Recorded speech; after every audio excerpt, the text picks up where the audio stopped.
semuanya, Sobat Ngulik dimanapun kalian berada, gimana nih kabarnya? Semoga Sobat Ngulik tetap dalam keadaan sehat dan tetap semangat untuk menjalani aktivitas sehari-hari. Kembali lagi dalam Ngopi Podcast, ngobrol penuh inspirasi bersama aku, Tri Puspita Ningrum dari Future Stars X Center of Management IPB. Nah, di episode kali ini kita bakalan ngobrol dan mengulik lebih dalam nih, yang pastinya seru dan juga inspiratif. Kali ini kita akan membahas mengenai, wow, pelatihan karyawan ternyata sepenting itu ya. Gimana? Menarik banget kan topiknya? Oke, seperti nama podcast kita yaitu Ngopi alias Ngobrol Penuh Inspirasi, jadi bakal ada seseorang nih yang menginspirasi dan pada kesempatan kali ini. Nah, siapa nih orangnya? Oke, tentunya Sobat Ngulik di Bawah Berada, kali ini kita kedatangan tamu yang spesial yang gak kalah menarik dan inspiratif tentunya dari episode-episode sebelumnya. Langsung aja nih di sebelah kiri aku udah ada Ibu Erna Cahyani. Halo Ibu Erna, selamat pagi. Halo Mbak Tri, Oke, Ibu Erna gimana nih kabarnya hari ini? baik, Alhamdulillah sehat, Oke, udah siap belum nih Bu buat sharing-sharing bersama aku dan Sobat Ngulik yang ada di rumah? Insya Allah. Ya. Oke, nah, oke teman-teman Sobat Ngulik, karena Bu Ernanya udah siap dan semangat banget buat sharing-sharing, jadi mungkin kita langsung mulai aja nih ngobrol-ngobrol penuh inspirasi pada episode kali ini.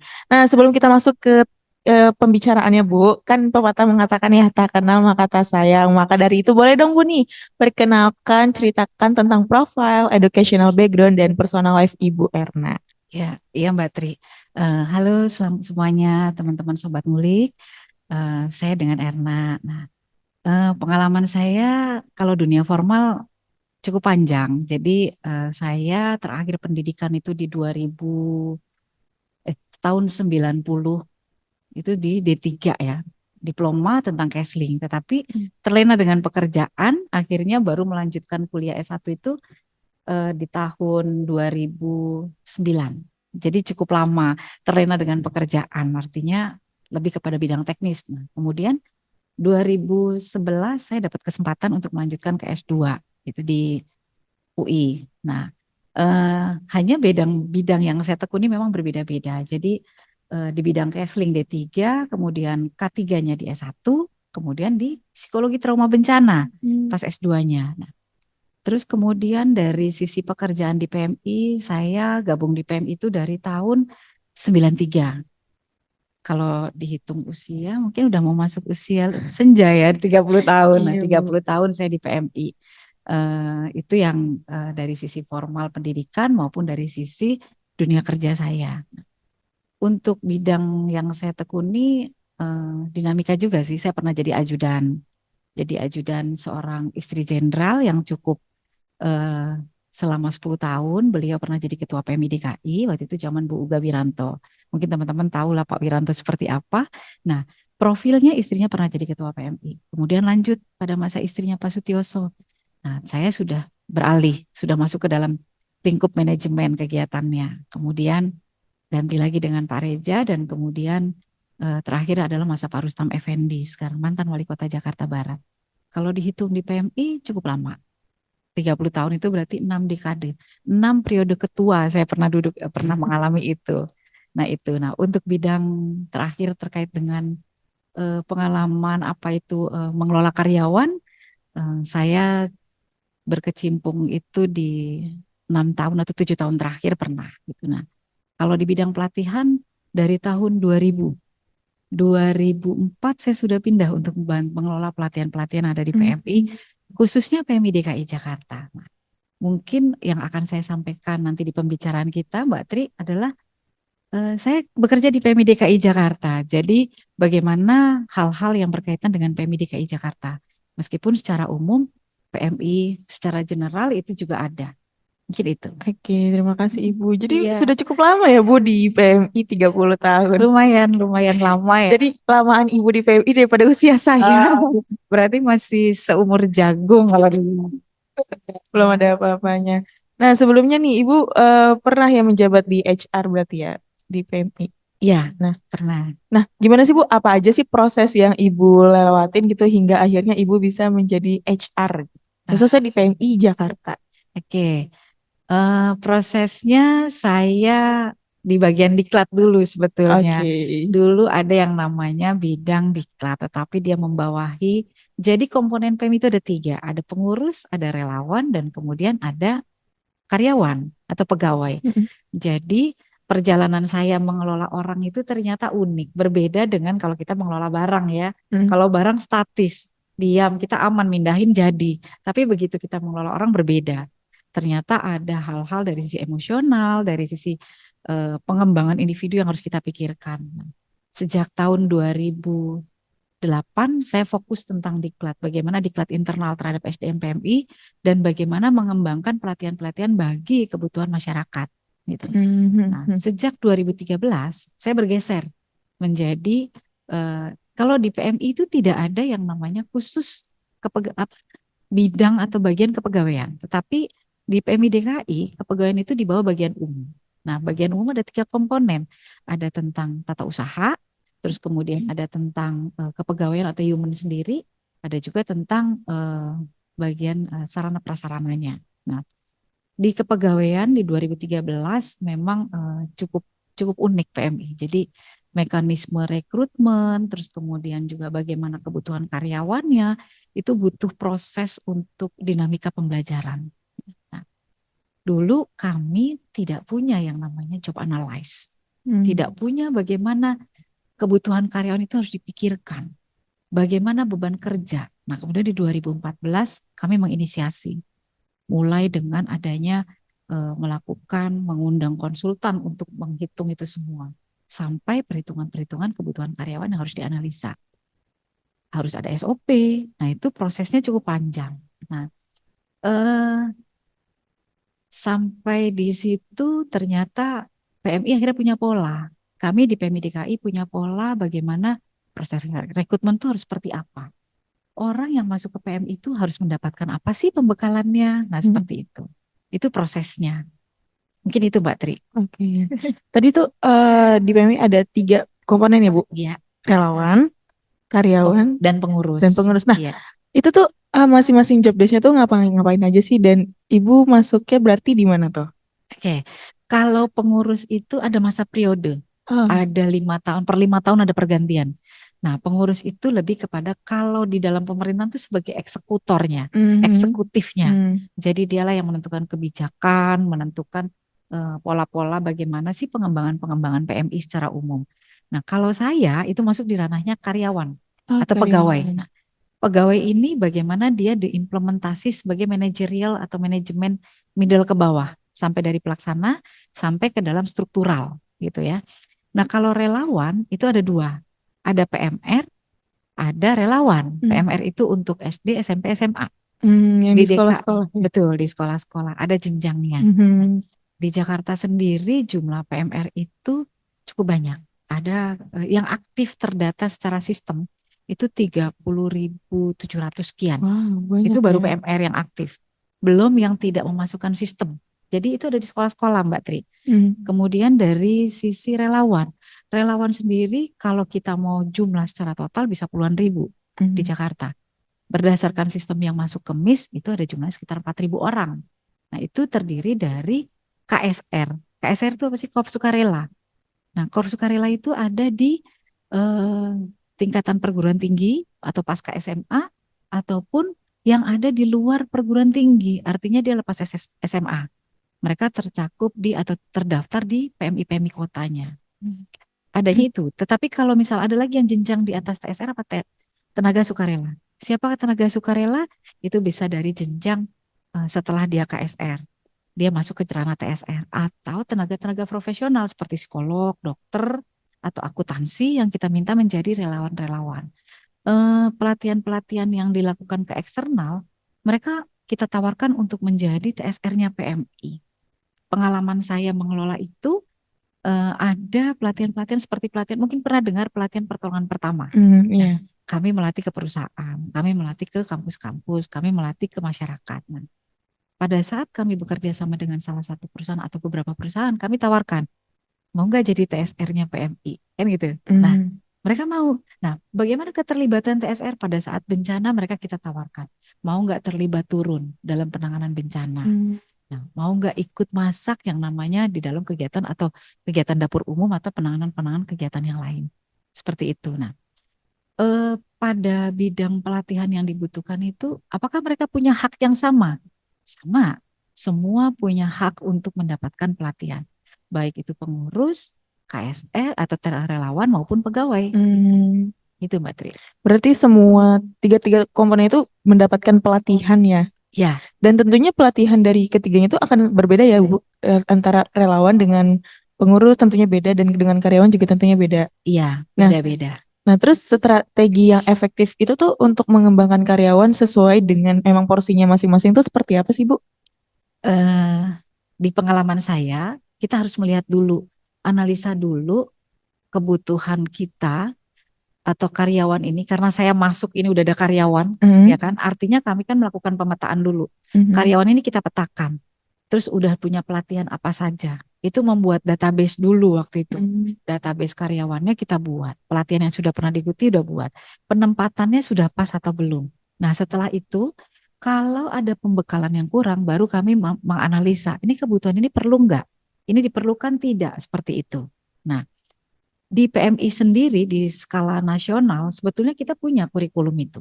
mhm, Kurikulum tentang bagaimana pembekalan untuk pegawai, bagaimana pembekalan untuk pengurus, bagaimana pembekalan untuk relawan. Nah, proses di PMI DKI sendiri bahwa bagaimana sih pola pelatihan yang dibutuhkan, kita lihat dulu. Sebetulnya ada dua sih pelatihannya itu secara pola besarnya. Pelatihan dari untuk sifatnya teknis atau pelatihan untuk sifatnya manajemen gitu. Nah, kemudian kalau di PMI DKI untuk pola pengembangan dari sisi pengelolaan SDM secara umum ya khususnya pegawai dari mulai proses rekrutmen. Mereka harus dapat apa sih? Dapat orientasi, pembekalan tentang kepala merahannya sendiri. Mereka harus paham tentang PMI, terus kemudian tentang jobnya, terus kemudian tentang aturan kebijakan. Gitu. Setelah mereka jadi karyawan, pengembangannya seperti apa? Itu pasti ada polanya lagi iya gitu. benar. Nah, kemudian setelah mereka menjelang pensiun, harus dapat pembekalan apa lagi? Nah, sampai akhirnya mereka menjalani masa purna bakti. Hmm. Seperti itu, Mbak Putri. Maaf, Mbak Tri ya, Mbak Iya. Tri, Mbak Tri. Pernah baktinya itu ketika apa ya, Bu? Maksudnya ketika udah mencapai usia kah atau sudah berapa lama gitu? Ya, jadi dulu PMI pensiun 55, sekarang 58. Jadi Oh, biasanya minimal di maksimal 2 tahun sebelum pensiun.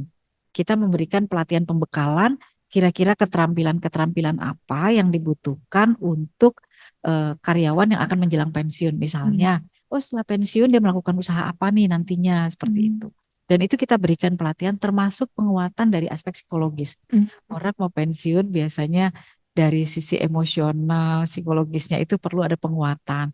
Orang yang biasa aktif tiba-tiba nggak aktif. Nah itu perlu ada suatu pembekalan-pembekalan gitu, yang itu Oke. dilakukan oleh kami. Berarti tadi untuk menilai kebutuhannya itu kita cari database-nya dulu, terus ditentukan polanya.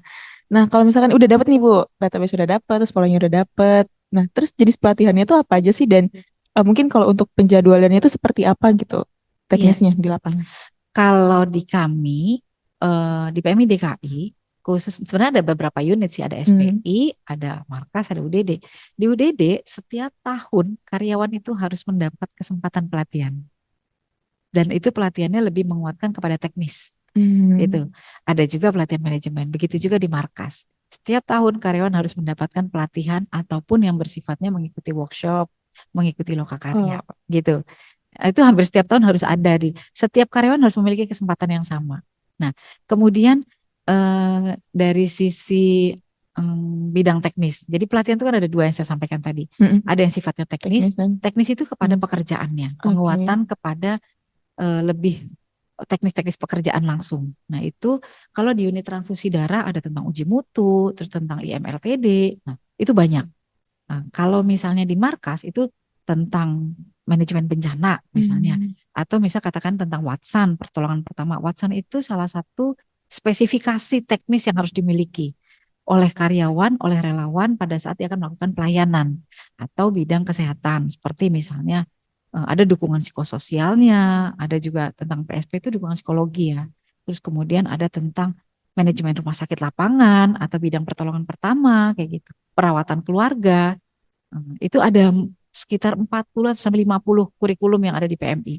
Nah, kalau bidang manajemen biasanya lebih penguatan kapasitas manajemen, itu kan pendukung ya. Nah, katakan tentang manajemen kemarkasan, bagaimana mengelola markas, bagaimana mengelola logistik, bagaimana mengelola sapras, bagaimana memobilisasi, manajemen relawan, bagaimana mengatur relawan. Nah, seperti itu. Bagaimana manajemen kepegawaian. Nah, itu yang diberikan. Oke, nah selama menjalani pelatihan itu tuh kira-kira kendala apa aja sih mungkin yang pribadinya ya, khususnya ibu yang rasakan dan gimana cara mengatasinya? Iya, kendala pasti ada ya. Iya, benar. Sebuah pelatihan itu belum tentu semua 100% akan berhasil. Berhasil enggaknya dilihat setelah pemantauan, saya pikir. Nah, kendala yang paling saya rasakan pada saat mengelola sebuah pelatihan adalah tidak semua peserta itu akan mencapai sesuai dengan keinginan kita. Iya. 100% akan terserap, belum tentu. Tetapi bagaimana mekanisme pelatihan ini bisa terserap? Pada saat proses pelatihan di PMI, kita PMI ada standarnya. Ada yang namanya standar pelatihan manajemen pelatihan standar kurikulum PMI. Jadi ada dilakukan tiap hari pemantauan. Nah, dari daily report yang dilihat bagi peserta, kalau dia nggak mencapai target terhadap nilainya, terhadap serapannya, dilakukan pendampingan oleh pelatihnya, oleh fasilitator selama proses pelatihan itu, ataupun oleh panitia. Ini kekurangannya di mana? Dan itu dilakukan pendampingan selama proses masa pelatihan itu 7 hari katakan. Nah, ini akan dipantau setiap hari sampai dia mencapai target.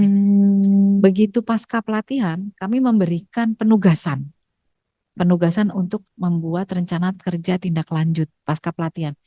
Itu berpola kepada semua, PMR, relawan maupun pengurus. Nah, itulah yang dipantau oleh si manajemen. Apakah ini sudah dijalankan, step ini dijalankan atau belum. Seperti itu Mbak Tri. Oke, nah tadi kendalanya kan salah satunya di tidak mencapai gitu ya kurikulumnya. Nah, cara taunya itu seperti apa sih Bu? Apakah ada tesnya kah atau hanya observasi dari si pelatihnya aja atau gimana? Iya, di pelatihan PMI itu ada, tadi saya sampaikan ada standar kurikulum, Iya. ada pengelolaan pelatihannya. Jadi ada tes pre dan post. Itu yang pertama, Oh. mengukur tingkat keberhasilan nanti sebuah pelatihan. Kemudian ada daily test. Daily test itu ada tes harian. Jadi setiap habis sesi besoknya ada review, kemudian ada tes. Itu mengukur ke tingkat pengetahuan. Kemudian ada tes praktek untuk mengukur keterampilan. Apakah memang orang ini pasca pelatihan terampil atau enggak. Kemudian dari sisi pelatih atau fasilitator juga ada pemantauan. Ada form-form review yang dilakukan oleh si peserta. Apakah si fasilitator atau pelatih ini dari sisi penyampaiannya bagaimana? Expert enggak? Pengetahuan yang dia miliki memang sesuai atau tidak? Bagaimana metode dia menyampaikan? Bagaimana cara dia menguasai media? Seperti itu. Jadi memang sudah ada standar-standar dan form-form yang kita gunakan. Gitu. Oke, Jadi jadi kayak kalau misalkan dari pretest sama posttest, jadi tahu nih sebelum dilatih seberapa ini sih pengetahuannya dan setelah dilatih tuh seberapa bisa pengetahuannya. Iya, Peningkatannya. peningkatannya. Nah, dalam menjalankan pelatihan itu tuh dari PMI sendiri menggunakan teknologi gak sih Bu? Dan kalau menggunakan tuh apa aja sih teknologi-teknologinya? Ya, saya boleh bercerita sedikit ya. Jadi gini, Mangga.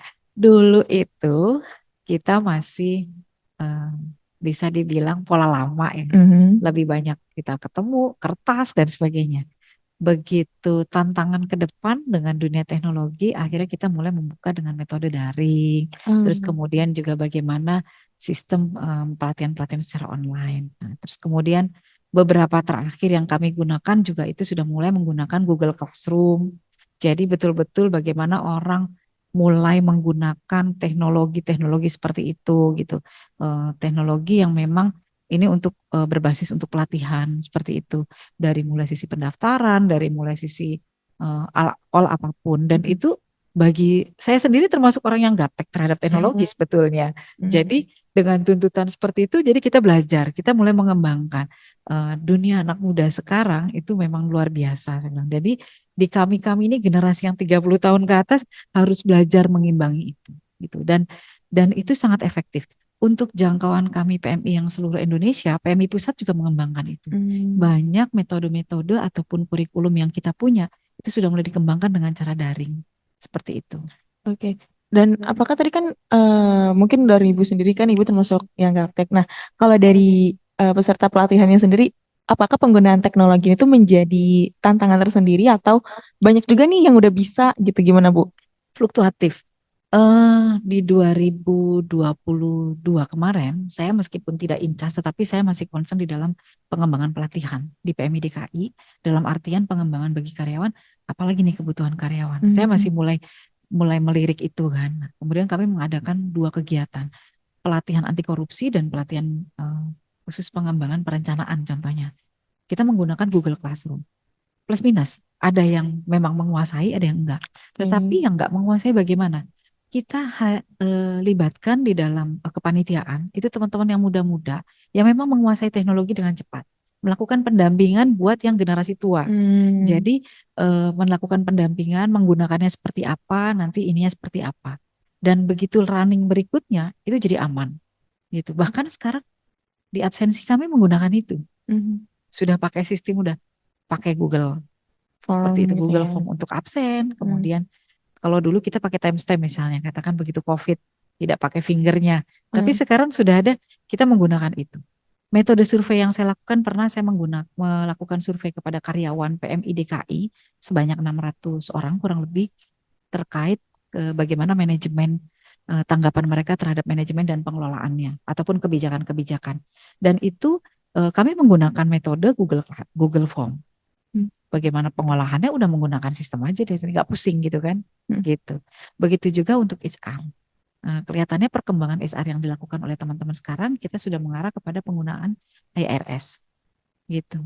Saya kenal salah satu orang yang memang dulu banyak saya ngobrol dengan tidak adanya SOP. Terus akhirnya saya belajar bagaimana harus kita punya SOP, mengembangkan punya SOP. Jadi semua itu akhirnya ya itulah PMI DKI sekarang gitu. Berarti manfaatnya berasa banget ya Bu, dari sebelum Ya, menggunakan teknologi sampai akhirnya belajar menggunakan betul. teknologi. Sangat memudahkan ya Bu ya. Sangat memudahkan, betul-betul Baik. sekali itu Mbak Tri. Nah, terus tadi nge-recall di awal dan tadi Ibu sempat nyinggung ya kalau misalkan di PMI itu adanya pelatihan karyawan tuh bisa dibilang baru ya Bu ya. Maksudnya belum sejak awal gitu memang sudah ada Terpola, terpolanya. belum terpola Ah secara ya. bagus.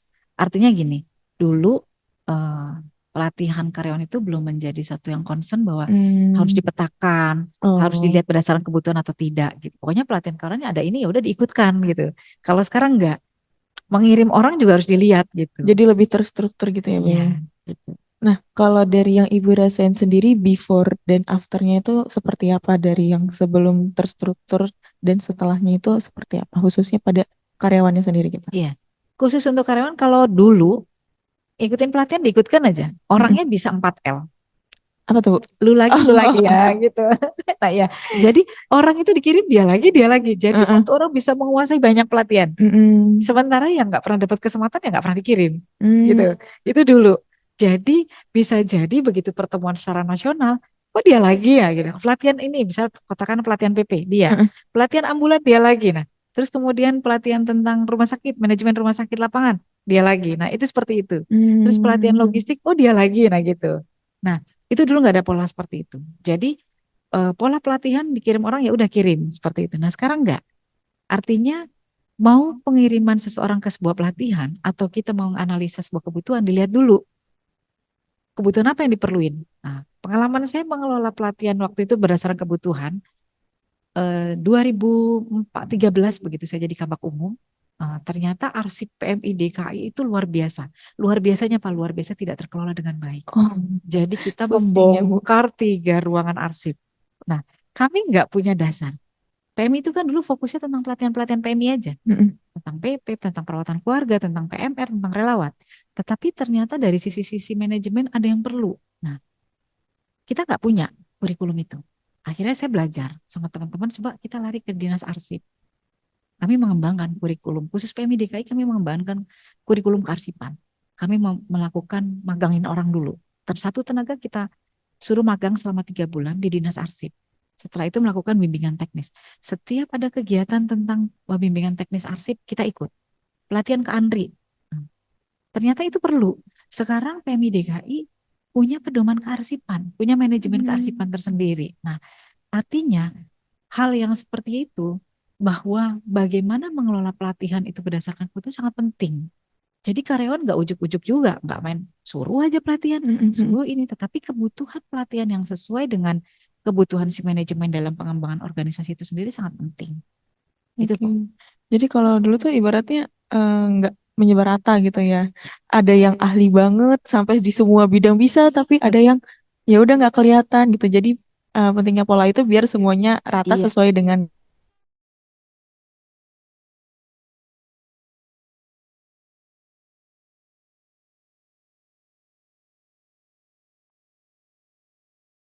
Tadi sampai mana sih? Oke, mungkin ulang dari yang recall terakhir kali ya. Oke, ini udah aman, Chef. Oke. Oke, jadi tadi perbedaannya tuh kelihatan banget ya, Bu, dari sebelum adanya pola pelatihan tuh jadi tidak menyebar rata ya. Ada yang jago banget sampai semuanya bisa, tapi ada juga yang ya udah nggak kelihatan gitu ya, Bu ya. iya. Mungkin saya tambahkan sedikit. PMI Pusat juga mengatur itu. Hmm. PMI Pusat membuat kurikulum membatasi bahwa seseorang, baik relawan, karyawan maupun pengurus, hanya bisa memiliki 2 bidang teknis. Kenapa Karena tuh, Bu? supaya rata. Oh, oke. Jadi enggak, tadi yang saya katakan, satu orang punya 10 bidang teknis. Sementara yang lain, relawan yang lain nggak punya kesempatan, katakan gitu. Jadi dia hanya boleh memiliki 2 spesialisasi. Dua Hmm. spesialisasi bidang teknis. Contoh Mm-mm. saya bidang teknis saya tentang dukungan psikososial. Karena saya punya background psikologi kan gitu. Mm-mm. Jadi saya ngambil 2. PSP dan kemudian juga tentang dukungan kelompok. Itu bidang teknis yang saya ambil. Yang satunya tentang manajemen, tentang perencanaan, monitoring, evaluasi. Misalnya seperti itu. Itu yang dibatasi oleh pusat. Jadi nanti setelah itu orang akan lebih eh, melakukan jenjang pelatihan berikutnya seperti menjadi seorang trainer atau menjadi seorang trainer utama, katakanlah seperti itu. Seperti itu Mbak Tri. Oke, dan untuk pemilihan bidangnya itu tuh apakah kita maksudnya dari karyawannya, dari orangnya tuh bisa memilih sendiri atau tadi berdasarkan database gitu, Bu? Ya, eh, kalau untuk menugaskan karyawan berdasarkan database, kan Hmm. kita melihat Oh orang ini iya, di iya. bidang apa, oh dia belum punya apa gitu, pembekalan apa yang Hmm. harus diikutkan gitu. Jadi sesuai dengan pekerjaan yang sudah mereka lakukan gitu. Oke, nah gak kerasa banget nih Sobat Ngulik. Tadi kita udah berbincang-bincang banyak, lumayan lama sama Bu Erna gitu. Dan kita juga udah dapat banyak banget nih ilmu dan insight yang luar biasa yang tentunya bermanfaat buat kita semua. Tadi mungkin mulai dari kenalin sebenarnya PM itu tuh ngapain aja sih. Jadi mungkin buat yang teman-teman Sobat Ngulik yang belum tercerahkan PM itu ngapain aja sih. Dan kalau misalkan ternyata PMR itu juga adalah bagian dari PMI. Terus juga pelatihan karyawan di PMI dan pengaplikasian HR di dunia PMI yang gak kalah penting. Ternyata penting banget gitu loh. Dimanapun ya Bu, ternyata Iya, pengelolaan HR tuh dimanapun ya, di organisasi manapun, baik yang skalanya betul, kecil ataupun besar tuh sepenting itu ya. betul, sangat-sangat penting. Oke, nah mungkin terakhir nih Bu, closing statement. Ada gak sih pesan atau motivasi dan saran yang pengen Ibu sampaikan untuk Sobat Ngulik yang nonton podcast kita kali ini? Iya Mbak Tri, hai Sobat Ngulik, saya punya motivasi sebetulnya mudah, hidup adalah belajar. Hmm. Jadi silakan buat saya teman-teman harus termotivasi ya, Sobat Mm-mm. Ngulik ini harus termotivasi bahwa dunia belajar itu nggak membatasi usia, tidak membatasi tempat, tidak membatasi dengan siapapun. Jadi mumpung banyak kesempatan dan ada kesempatan, perbanyaklah mempelajari segala sesuatu. Tapi fokus bidang apa yang akan kita tekuni gitu. Jadi Oke. pelatihan ataupun apa namanya pembekalan individu itu sangat penting. Gitu. Jadi kita mau di mana saja, orang juga mau cari kerja Oke. pasti dilihatnya eh, punya apa dan bagaimana Mm. itu. Itu Mbak. Jadi hidup adalah belajar, belajarlah di mana saja. Oke. Nah, mungkin sedikit tambahan Ibu, kalau menurut Ibu sendiri sebagai seorang individu nih, pentingnya itu menjadi generalis atau spesialis sih, Bu? Menjadi spesialis tentunya. Oke. Tapi untuk jadi spesialis harus lihat yang general dulu gitu. Baru kita akan fokus apa yang mau kita Hmm. ambil gitu. Oke, oke Bu Erna, sebelumnya mungkin aku pribadi ingin mengucapkan terima kasih banyak karena udah bersedia nih untuk sharing-sharing bersama aku dan Sobat Ngulik di episode kali ini dengan topik wow, pelatihan karyawan tuh ternyata sepenting itu ya, gitu. Dan tak lupa juga terima kasih kepada Shure yang sudah mendukung kita dengan mikrofon yang sangat bagus nih, Bu. Nah, mikrofon ini tuh serinya MV7 dan juga headphone yang kita pakai dari tadi gimana nih, Bu, rasanya ngobrol pakai mikrofon dan headphone dari Shure? Enak banget. Saya Jernih ya? kayaknya PMI mesti punya kayak gini deh. Boleh PMI suka bikin konten gitu gak, Bu? Ada. Kita Nah, sudah mulai bikin podcast juga. oke, boleh nih Bu digunakan karena enak banget ya suaranya juga jernih dan gak kalah kerennya itu sehingga membantu kualitas podcast kita ini menjadi lebih baik. Dan aku mau ngingetin lagi nih buat Sobat Ngulik, jangan lupa untuk follow dan dengarkan podcast Future Stars IPB di Spotify yang berisikan banyak banget inspirasi dan juga manfaat. Tapi tenang aja nih buat Sobat Ngulik yang nggak pakai Spotify, jangan berkecil hati dulu karena kalian masih bisa menonton Ngopi Podcast di YouTube Center of Management. Pokoknya jangan lupa untuk di like, komen, dan subscribe. Pokoknya sebarkan manfaat sebanyak-banyaknya ke teman, keluarga, sahabat, pacar, pokoknya ke semuanya. Oke, mungkin aku Tripus Pitaningrum dari Future Stars IPB, X Center of Management, pamit undur diri, and see you in next episode. Nah, terima kasih Iya, Ibu. sama-sama Mbak. Terima kasih untuk Sobat Ngulik yang udah ngedengerin Ngopi Podcast kali ini. Dan jangan lupa untuk tetap stay tune di Ngobrol Penuh Inspirasi selanjutnya. Bye-bye!